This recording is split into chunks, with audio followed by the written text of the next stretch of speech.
Okay, so I'm going to do something that I haven't necessarily done before. I'm going to comment on a Wikipedia article or a subject on Wikipedia. I'm actually going to click on some other articles that are directly related to this. So yeah, in light of the recently released Duke mod on the campaign trail, I'm going to read through some of this on Wikipedia and hopefully provide some interesting thoughts, hopefully provide some more context you might not have heard before. And and it's also hopefully going to be fun for me as well. Yeah, well, it will be fun for me. So 1988 presidential election, George H.W. Bush, Dan Quayle, Republican ticket, Michael Dukakis, Lloyd Benson, Democratic ticket. Now, the election was the third consecutive landslide victory for the Republican Party. I would say you could argue against it being a landslide, because if we come down here, you can see 53 to 46 rounded up in the popular vote, and Dukakis got over 100 electoral votes, which is far more than Carter in 80 and Mondale in 84 got. They both got well under 100. In fact, both got under 50. So yeah, I wouldn't. This is a borderline between a comfortable victory and a landslide, I'd say, really, in my opinion. And it's sort of interesting how, because the states were more, there was less division between states, as it were. Reagan won 44 out of 50 states in 1980 with, I think, less than 10% margin over Carter in the popular vote, and a margin that would have been lower if John Anderson hadn't probably took more votes than Carter. And Carter would have probably won more states as well in that eventuality. But that's the first point, first thought I have really on this.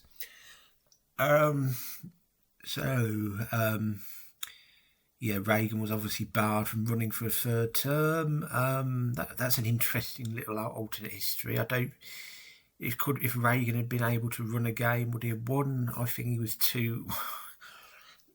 There's various theories about whether he was showing severe signs of his age, shall we say, while in office. I think it is kind of accepted he was slowing down a bit towards the end. I'm not necessarily sure he was slowing down in 1984, because there is a theory that his first debate performance against Mondale was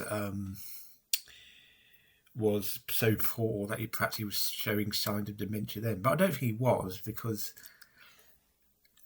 the reason I don't think that is because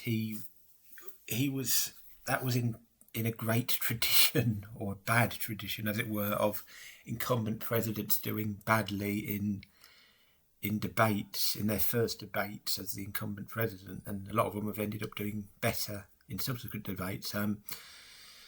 Other examples include of bad debate performances by incumbent presidents include Gerald Ford in '76 with the no Soviet domination in Eastern Europe gaffe.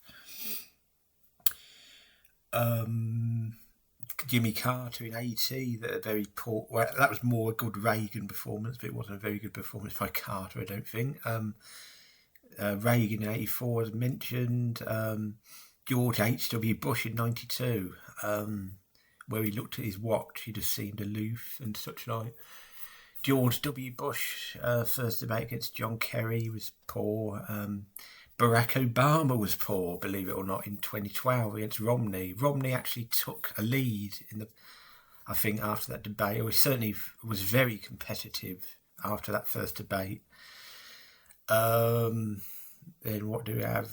2020 Trump's first debate against Biden was probably his worst performance of any of his debates. He's never that good, but you know, he was particularly bad in that, you know, just overly aggressive and not very presidential, as it were. And then we come to 2024. Wow, do I need to get into that? You know, Joe Biden. Yeah. So, yeah, that's so you can if you think about doing videos like this, that does show how much there is to discuss. How you can go off on certain tangents, certain directions, just from that little, you know, I went off on all that just from that thing about Reagan not being eligible to serve a third term. Anyway, Bush entered the Republican primaries as the front runner, defeating Kansas Senator Bob Dole and televangelist Pat Robertson. I love that. It's funny that he was known as a televangelist. Obviously a pejorative, but yeah. He selected Indiana Senator Dan Quayle as his running mate, obviously, and Dukakis campaigned on his state's record of strong economic growth, won the Democratic primaries after Gary Hart, a prominent Atari Democrat representing the party's moderate wing. That's debatable. He was more of a... Yeah... He was sort of a neoliberal, definitely, but I think socially he was probably more liberal, as it were. But anyway, and Ted Kennedy declined to run. I don't think. Yeah, I don't think. I'm not sure I'd mention Ted Kennedy or as a. I'm not sure I'd mention that as a prominent. Point early on in this article. I think Mario Cuomo is perhaps the more notable candidate who didn't run. Yeah, I think Ted Kennedy was by this point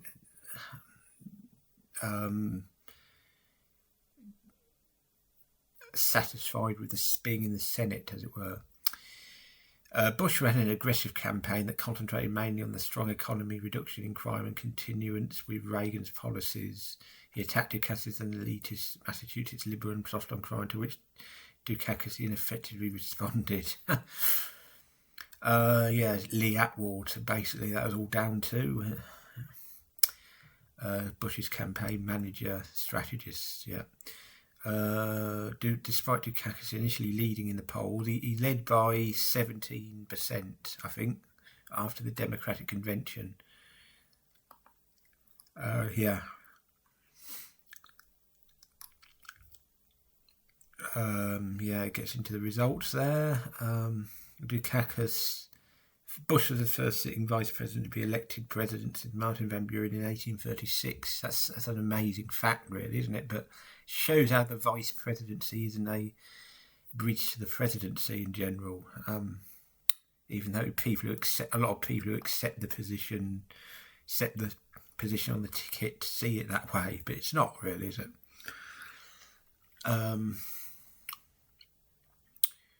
Yeah, we'll see what happens with Kamala Harris and J.D. Vance, but wouldn't be surprised if neither of those are the candidates in 2028, actually. Could be Rubio against Newsom or something like that, or hopefully I hope it's a more dark horse Democratic candidate, like Steve, what's his name, Andy Beshear from Kentucky. That'd be a far more interesting election, because you might actually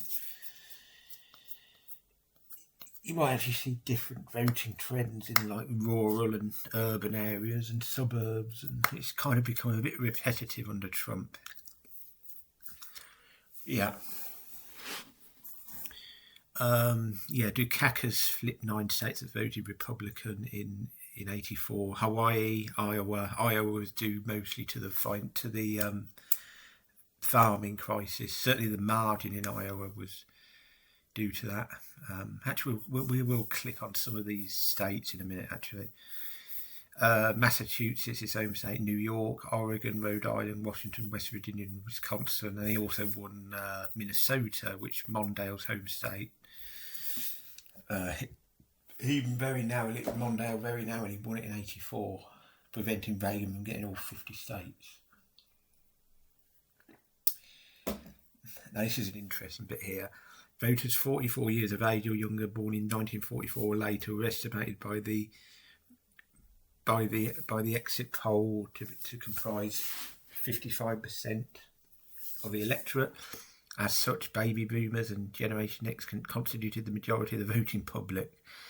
Yeah, I mean, that's kind of funny now, isn't it? It's kind of the baby boomers were the new, fresh. It was basically an asset around this time to be a candidate. Have a candidate who was a baby boomer. Really, that was sort of one of selling points about Dan Quayle and then Bill Clinton as well, and Al Gore. All those guys made quite a lot of the fact that they were baby boomers, which, you know, it's kind of funny now. I don't like all the nonsense about generations, but yeah, it's kind of funny, I guess. But Generation X, yeah, don't think we've had a Generation X president yet. Given that we've had like two or three consecutive 80-year-old presidents, what does Generation X go back to? It goes back to 19. Well, it's arbitrary, really, isn't it? But it goes back to about 1980. So 2060-ish could be, you know, plausible. We could have a a Generation X president, you know, then in the 2060s or so, you know, and presumably life expectancy will continue going up and all that as well. But yeah, little tangent there. So what I wanted to do now was just look at some of these states. Let's start off with Iowa, because this is probably the most interesting state in this election, just because of the map. I mean, look how blue that is compared to today. Again, the farming crisis. I mean, Bush held up this little corner in the northwest of the state here. This is some of the most Republican. This is possibly just about the most Republican area in the whole country, consistently over time. You know, I think it's Seox County. However, that's I don't know how that. I'm bad at pronunciation. Could have got that wrong. Anyway, yeah. So it voted for FDR twice, but it actually swung against him in '36, even as he was increasing his majority nationwide.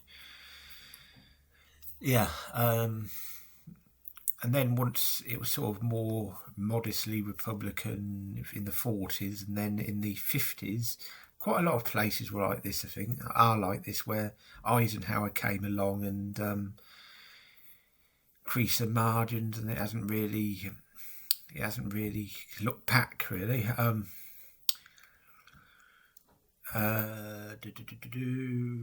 So yeah, Democrat. Actually, Dukakis was the last Democrat to get over 20% of the vote. That just shows how Republican that is. I'm not sure. I mean, I don't know which areas specifically are the big farming areas in Iowa. I guess it's more in the west of the state, I want to say, because like the east of the state, you're getting more towards Wisconsin, Illinois, aren't you? Yeah. Yeah. I mean, I think it's more in the west of the state, but yeah, that's usually quite a lot more red in most cases than it is here. So yeah, that's the farming crisis, as I say.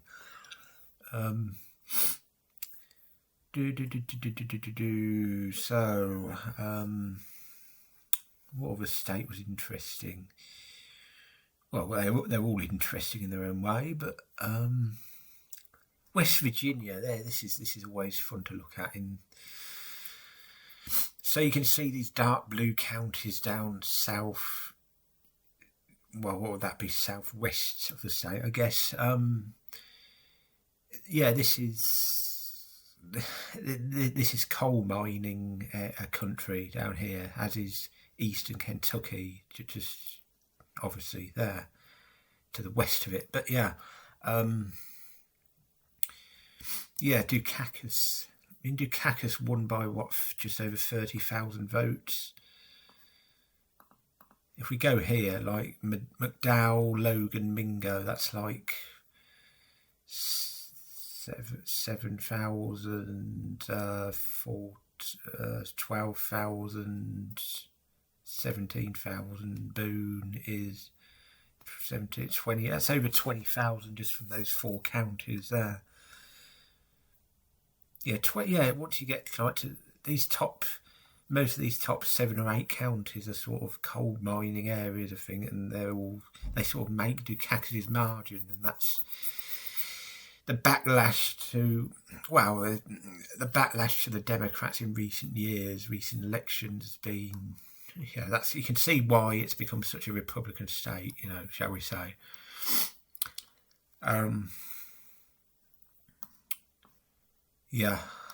Fascinating state, West Virginia. Actually, it's kind of overlooked. Politically, it's sort of like Britain in the 20th century. It's sort of coal mining areas and all that. It sort of has that.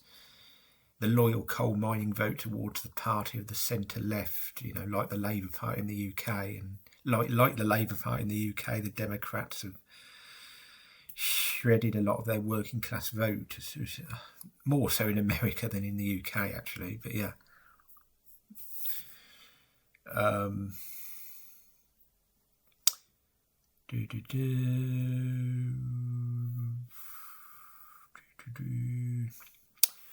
Well, should we look at one more state? I think Alabama, Alaska, California. This was interesting back then as well. So this is a time where California's political divisions were more about north versus south in the state rather than coastal and non-coastal. That's why there used to be a lot of talk about northern and southern California being separate states, I think, because of the different politics. But yeah, I mean, if there's talk of that now, it would be, as I say, the difference is the coast versus the non-coast or coastal areas. Yeah. And you can see Orange, the good old Orange County. Basically at this point the antithesis of the mirror image of those counties in West Virginia. Actually, sort of the quintessential rich Republican areas, just as those coal mining counties in West Virginia were the quintessential working class Democratic areas. And actually, if we go to the it's the most Republican county in the state in 88. 586,000 to 269,000. Over 2-1 in the margin. Yeah. Actually, that almost what's his margin statewide? That's almost his entire margin. That shows you how Republican that is. Los Angeles was a few percentage points, 100 and something thousand, 132, 133,000 or so. I mean, even San Francisco, 26% for a Republican. They'd love to get that now. If they got that now, they'd be competitive in the state. San Diego, very Republican at this point as well. San Bernardino, Riverside. Yeah, I mean, that's very, very interesting how these places change politically over time. A lot of it is because of there's all this talk about suburban revolts against the Republicans under Trump. It's more that it's more that the suburbs are becoming more urban in their nature, you know, and urban areas, you know, suburbs are growing in such large numbers that they really almost can't be called suburbs, a lot of them anymore. And yeah, and you know that whole, one of the things that was remained consistent ever since Al Smith in 1928, he was sort of the first Democrat who swept a lot of the big cities. I think. Yeah, what's remained consistent over the last 100 years or so, the Democrats have always been the party of the urban areas, urban America. You know, for all the other changes in voting trends, that's been pretty much consistent.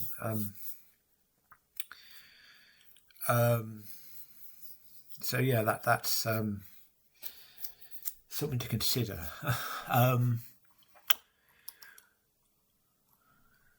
So yeah, quite a. Hope this provided some value to some people, and I might do another one. I might do another like ramble like this at some point. But anyway, yeah. And I probably made some mistakes, you know, factual errors. Feel free to point them out politely, constructively.